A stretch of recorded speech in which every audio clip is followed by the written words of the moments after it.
Meus irmãos e minhas irmãs, hoje nós celebramos um dos maiores mistérios da nossa fé. Um dos maiores mistérios da nossa fé. Hoje nós nos revestimos de festa, de alegria, de júbilo. O nosso coração se enche de reverência e sai às ruas com o coração em adoração. Pois nós hoje celebramos uma grande solenidade, celebramos uma grande festa, a solenidade de Corpus Christi, do corpo e sangue de nosso Senhor Jesus Cristo. Daqui a pouco, logo mais, no momento da oração eucarística, neste altar, nós iremos presenciar um grande milagre. Nós estaremos não diante de uma representação, não diante de um símbolo, de uma recordação ou até mesmo de uma encenação teatral, não. Nós estaremos diante do próprio Deus, estaremos diante do próprio Deus na tua presença real, na Eucaristia. Jesus Cristo, o Filho de Deus, quis permanecer conosco de forma concreta, acessível e íntima, e o fez de uma forma mais simples, mais ousada e mais escandalosa.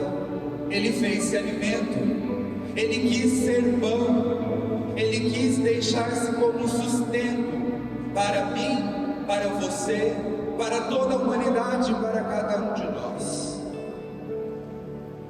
Jesus, ele poderia ter deixado apenas suas palavras, já seria suficiente, não é verdade? Pois enquanto passou aqui na terra, muito falou, muito ensinou, muito pregou. As suas palavras são palavras de vida, são palavras que transformam, são palavras que são capazes de mudar vidas, aplacar corações.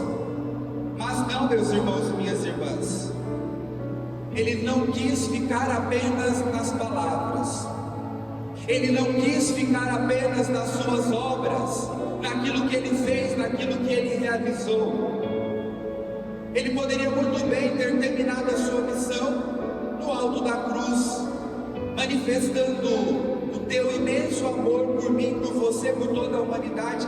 Mas não, ele quis permanecer no meio de nós constantemente, todos os dias, na Eucaristia. Ele quis ser alimento, ele quis se tornar pequeno para estar no íntimo de cada um de nós, dentro de cada um de nós. Isso é Eucaristia, é Deus que desce do céu e vem ao nosso encontro, é o Deus que se nivela ao nosso nível.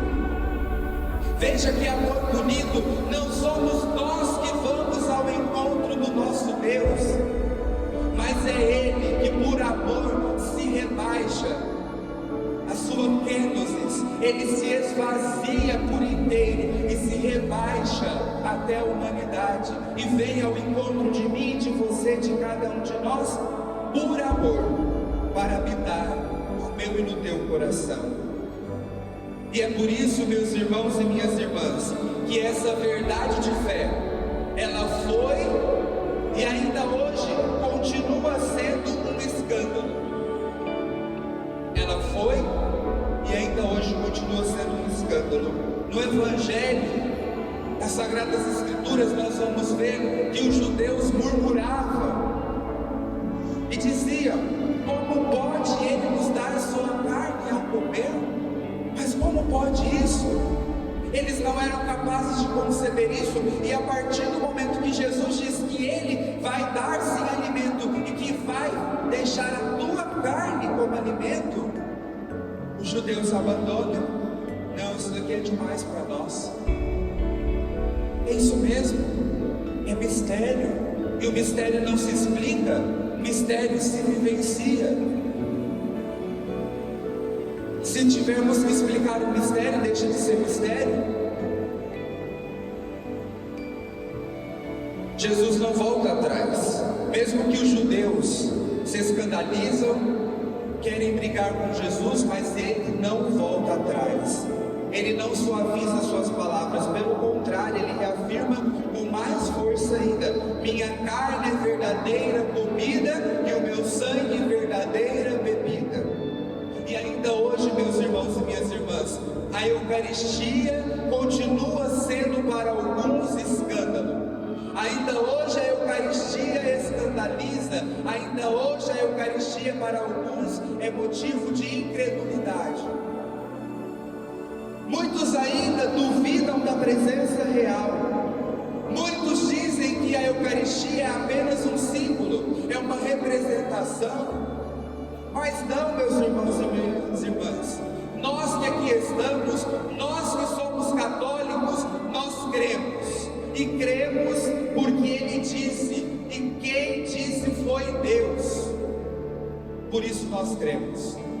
E Ele não disse: isto representa a minha carne, isto simboliza a minha carne. Não, Ele disse: isto é a minha carne, isto é o meu corpo, isto é o meu sangue. Por isso nós cremos.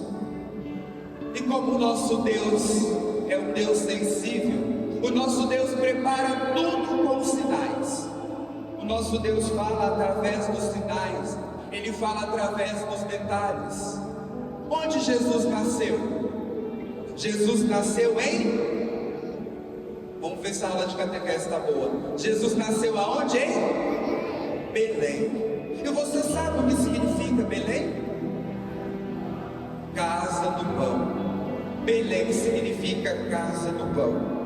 E ele nasce em Belém, casa do pão. E onde ele é colocado quando ele nasce? No coxo. E o que é o coxo? O coxo é o lugar onde os animais comem, onde se põe o alimento para os animais. Deus, o primeiro momento da encarnação, desde o primeiro momento da encarnação, Ele nos diz: eu vim para ser o vosso alimento, eu sou o pão da vida. Que amor é esse, meus irmãos? Que se dá como alimento? Que Deus é esse? Em que nasce pequeno, se entrega na cruz e depois se faz pão para alimentar pecadores, para alimentar pessoas que muitas vezes não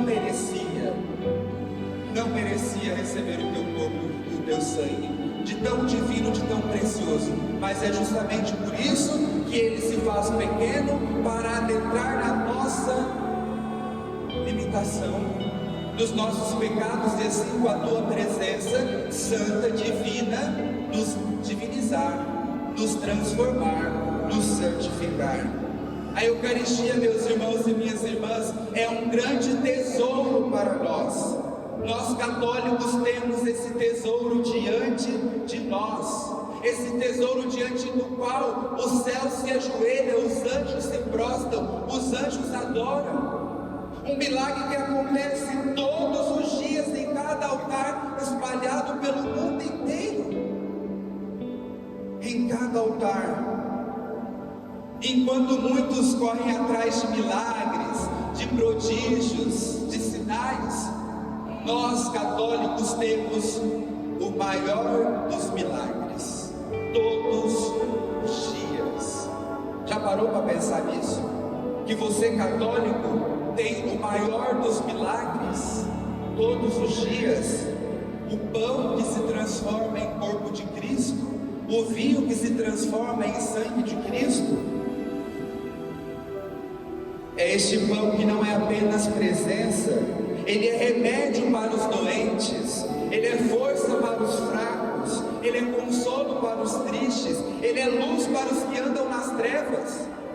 Quantas vezes entramos na igreja com o coração ferido, angustiado, e saímos fortalecidos, saímos curados, saímos transformados, depois que nós comungamos, ou até mesmo depois que passamos alguns minutos no sacrário diante do Santíssimo.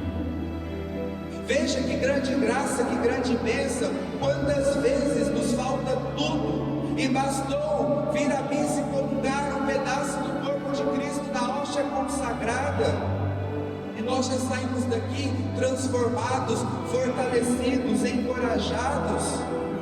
Diante da Eucaristia, todo joelho deve se dobrar, todo joelho deve se prostrar, não por medo, mas por amor. Não por medo, mas por amor. Não por obrigação, mas por reconhecimento, por reconhecer que ali está o Rei dos Reis, o Senhor dos Senhores. O sacrário, meus irmãos e minhas irmãs, é o nosso refúgio, pois no sacrário, qualquer hora, qualquer dia que eu e você formos lá, Jesus está lá, nos esperando. Diante dele nós podemos chorar, nós podemos agradecer, nós podemos pedir, nós podemos silenciar, e é ali que o céu toca a terra. Veja que Deus maravilhoso, que se submete a ficar trancado numa caixinha, dia e noite, esperando corações adoradores, corações para derramar-se diante de ti, os teus pecados, as tuas limitações, os teus medos, as tuas angústias. Ei, meu irmão, minha irmã, o que você tem feito com o tesouro que você tem em mãos? Quando tem batido o desespero, a dificuldade, você tem recorrido a quem e aonde? Você tem ido para a internet lamentar-se? Você tem ido para o TikTok? Você tem ido fuxicar com o teu vizinho? Você tem corrido para a igreja, no sacrário? E aqui nós não podemos reclamar, porque a capela está aberta todos os dias. Nós temos um tesouro, nós temos um grande tesouro a nosso dispor. Usemos. Quando a dor bater, quando a saudade apertar, quando a solidão vier, corre para o sacrário, porque Jesus está ali te esperando. Quando você conquistar algo também, corre para o sacrário para agradecer. O sacrário, a capela do Santíssimo, tem que ser a extensão da nossa casa. Eu, enquanto padre, tenho o privilégio de ter uma capela dentro de casa. Isso é para poucos. Quantas vezes eu já, à noite, tudo escuro, silêncio, fui lá e falei: obrigado, Senhor, por esse privilégio.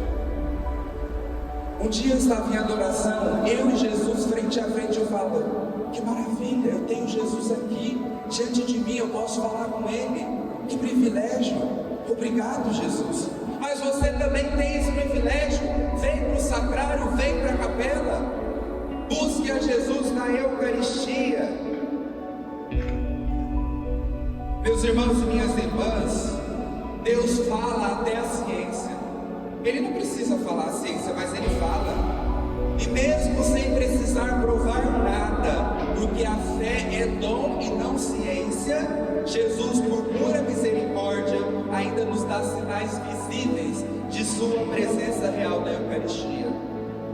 Os milagres eucarísticos, que são vários, dentre eles o mais conhecido, o milagre de Lanciano, na Itália, são uma resposta silenciosa, mas poderosa, à incredulidade desse mundo que não crê, que às vezes precisa de ver para crer. E aqueles que precisam de ver para crer, Jesus se deu nos milagres eucarísticos, onde a partícula se tornou carne viva e começou a sangrar.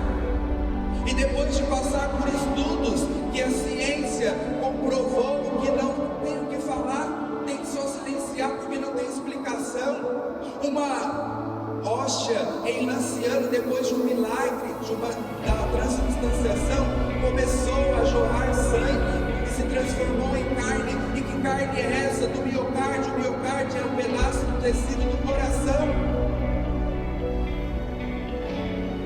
E o tipo sanguíneo é o tipo universal, tipo AB, que pode tanto doar para qualquer pessoa, como receber para qualquer pessoa. Quer mais sinal do que isso? Jesus morreu na cruz por todos, e o que foi ferido? O teu coração. O mesmo sangue do Santo Sudário. A ciência examinou, estudou e ficou em silêncio. Por quê? O que é sagrado não se que é sagrado se adora. Sim, meus irmãos, Jesus está ali, e Ele mesmo desafia a razão humana para alcançar o coração. Ele continua nos dizendo: felizes os que creem sem terem visto. E por fim, meus irmãos, para concluir essa minha reflexão, para não falar demais, que ainda temos uma procissão pela frente, hoje, meus irmãos e minhas irmãs, ao sairmos em procissão nas ruas do nosso bairro com Jesus Eucarístico, lembremos o mundo de que Deus está no meio de nós. Com todo respeito, hoje em São Paulo tem a Marcha para Jesus. Eles marcham para Jesus, nós marchamos com Jesus. Aí está o diferencial nosso. Não somos melhores que eles, mas nós marchamos com Jesus e não para Jesus. Ele vai à nossa frente na presença real. Ah, se o mundo descobrisse isso, essa igreja estaria pequena. Já está pequena, tem bastante gente, louvado seja Deus, mas ela estaria pequena. Teria gente saindo pela janela, como diz por aí. Mas nós descobrimos isso, bendito seja Deus por isso.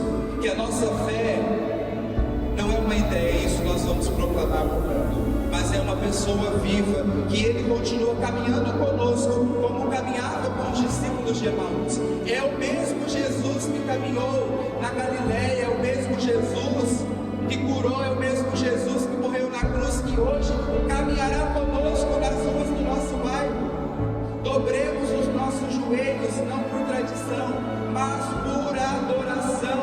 Adoramos não porque nós temos medo, mas nós adoramos porque nós amamos, e amamos porque primeiro nós fomos amados por esse Deus. Corpus Christi, meus irmãos, não é apenas uma solenidade, é um grito de fé no meio de um mundo que já não acredita em Deus. É o clamor da igreja dizendo: Jesus está aqui, vinde todos, comei dele, nunca mais tereis fome.